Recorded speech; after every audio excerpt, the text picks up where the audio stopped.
Hello again here on day 5 of the JUCO World Series. You're watching the JUCO Full Windup brought to you by Pepsi. Alongside Phil Stafford, I'm Kyle Stanley here on Hawaiian night as usual on Wednesday nights of the JUCO World Series.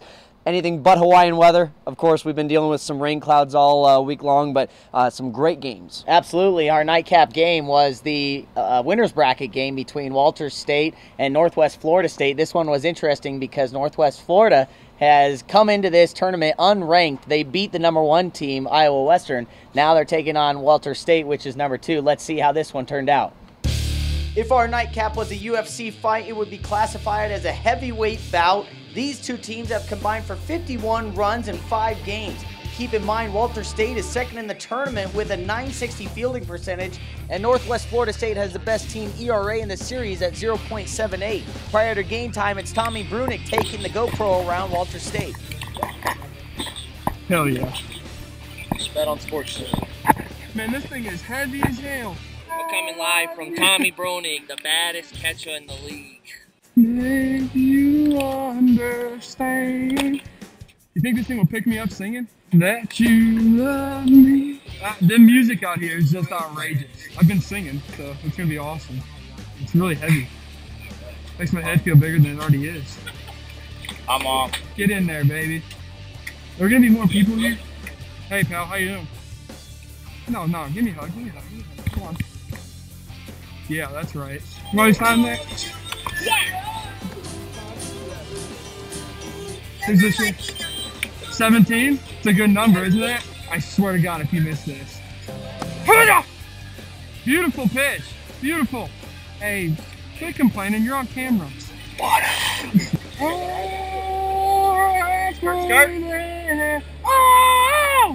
Walters State, #1. Good news for all JUCO fans. Tanner Halstead doing well after getting hit in the eye last night. His fans have concocted a new helmet for him to wear when he gets back on the field. As soon as we got to game time, though, wind picked up and was blowing out straight to left field. For Mac Hathcock, that bodes well as he puts one into the jet stream, and the solo shot ties it up. Just the second homer on the season for Hathcock. Behind the plate for the Raiders in place of Halstead, it's Danny Blanco, and Blanco can't keep this one in front of him. Bounces back to the backstop, which brings in Kyle Wilson. The Senators with a 2-run lead for the moment. Second at bat for Hathcock, and he figures he'll take advantage of the win while he's got it. What has he been eating lately? I mean, I've just been eating normal, you know. Just have been going to Applebee's a pretty good bit. Nice little Parmesan sirloin.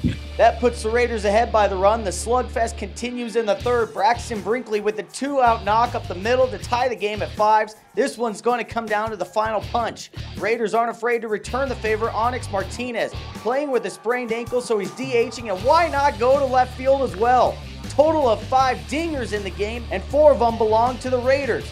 Combination of James Granat and Hunter Beard do enough on the mound to keep the lead intact for Northwest Florida, and they keep the Cinderella story alive, upsetting the second-ranked team in the nation. You got to tip your hat to Northwest Florida. They're hot right now. You sort of sent me a little message this morning and said, "Coach, I'm ready," and I just responded. I said, "Today is your day," and you know, it kind of worked out. So we hope that he'll continue to improve and be available for us the rest of the way, because we'll probably need him along with, you know, really everybody else. Let's take a look at the sights and sounds before this elimination game with Iowa Western and Chattahoochee Valley. Hey, they didn't do what we did in the fall, fellas. Come on, we're way better than this. Let's go. Expect to win. We ain't going home today. Let's go. Where about ahead? Turn to the max. Third floor on 3. 1, 2, 3. Third floor. Hey, just want to say hey to my wife, Jenny, my big boy Jackson, and our little miracle Braveheart. Miss you guys. Can't wait to be home, and hopefully we'll take care of business. Can't wait to see you. Defending World Series champs from last year taking on the fun-loving boys from the South. The Pirates were loose before the game, and that actually worried Coach Adam Thomas. I don't think I've ever seen one of my teams in 17 years be as loose as this team was this morning facing elimination. I was almost nervous. It's like, holy crap, they're going to beat the absolute dog crap out of us today. But he didn't have to worry for too long. First inning, bases juiced, Jake Major easily unloads them. He finds the gap in right center, and that gets Chat Valley out to the early 3-0 lead. But it didn't stop there. Brandon Whiteford drives one deep to right.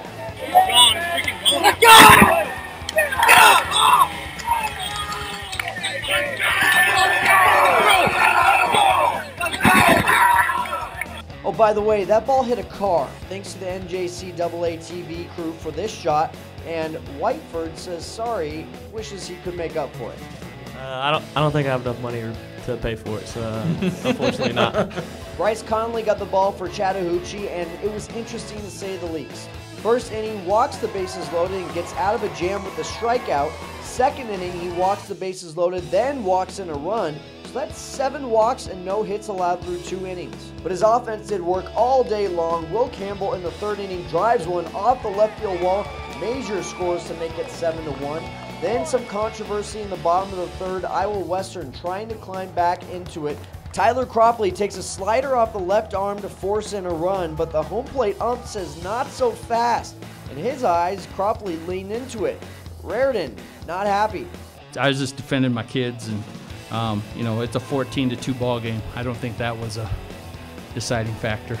He stays in the game, but Iowa Western really does not. Kendall Ford bounces one into right to score 2. That gives the Pirates from Alabama a 10-run lead.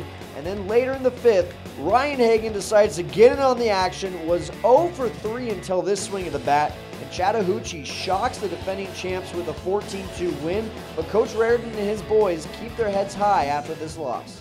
I get it. I understand it. And I'm disappointed too. But, you know, I've also lived a little bit longer than they have. And you understand that 54-7 isn't okay. You know, if I coach at Iowa Western for 15 more years, I'll take 54-7s, guys. It was real fun out there.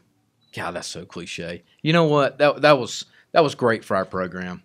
You know, I mean, you see what Mark's done over there at Iowa Western. You know, you guys see him out here every freaking year, you know, and defending natties, you know, and to be able to do that with our little redneck club. Time for the top play and top home run of the day. It's the Community Hospital Can't Miss Moments of the Day. Starting with the play of the day, it's Lucas Ledford in right field, battling the win and makes the catch, but he also doubles up the runner at first for the double play. Looks like Ledford gets a little dust in his eyes, but he does get the top play honors. And for your home run of the day, it comes from Brandon Whiteford. This one not only cost the pitcher some points on his ERA, it also cost one unlucky fan in the parking lot a windshield. Whiteford and his Chat Valley Pirates went on to win this one 14-2. And of course, we have 2 more games on day 6. We're going to look at the 7 o'clock game, which is Northwest Florida and McLennan, a battle of an undefeated and a team that has had a day off. Absolutely, and in our elimination bracket, we have the Chat Valley Pirates trying to stay alive against Walter State. We'll see if Walter State can rebound after this loss on day 5. So we'll see you here again on the JUCO Full Windup presented by Pepsi. For Kyle Stanley, I'm Phil Stafford signing off.